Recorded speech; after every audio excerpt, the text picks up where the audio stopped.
মেয়েরাই মেয়েদের সবচেয়ে বড় শত্রু। লেখা অমিত দিত্তু, কণ্ঠে অর্পিতা চৌধুরী। খেয়াল করে দেখবেন, মেয়েরাই মেয়েদের ব্যাপারে সব থেকে বেশি বিচিং করে।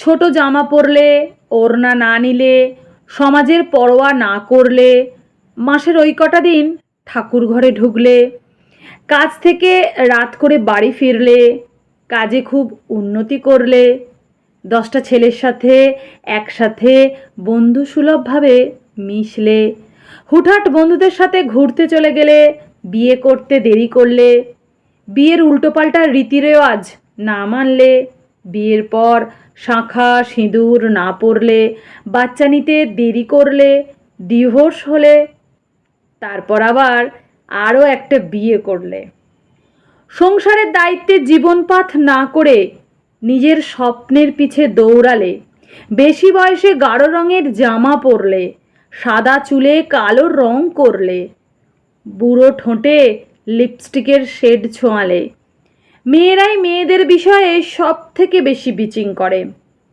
শাশুড়ি লেভেল থেকে শুরু করে বৌমা লেভেল, আবার পাড়ার কাকিমা লেভেল থেকে শুরু করে কলেজ পড়ুয়া মেয়েদের গ্রুপ অবধি মেয়েরাই মেয়েরাই মেয়েদেরকে 50% সময়ে মাঠের বাইরে ধাক্কা মেরে ফেলে দেয়, বিজয় লাইন থেকে দূরে ঠেলে দেয়। নিজেরাই নিজেদেরকে জিততে দেয় না, নিজেরাই নিজেদেরকে যোগ্য ভাবে না।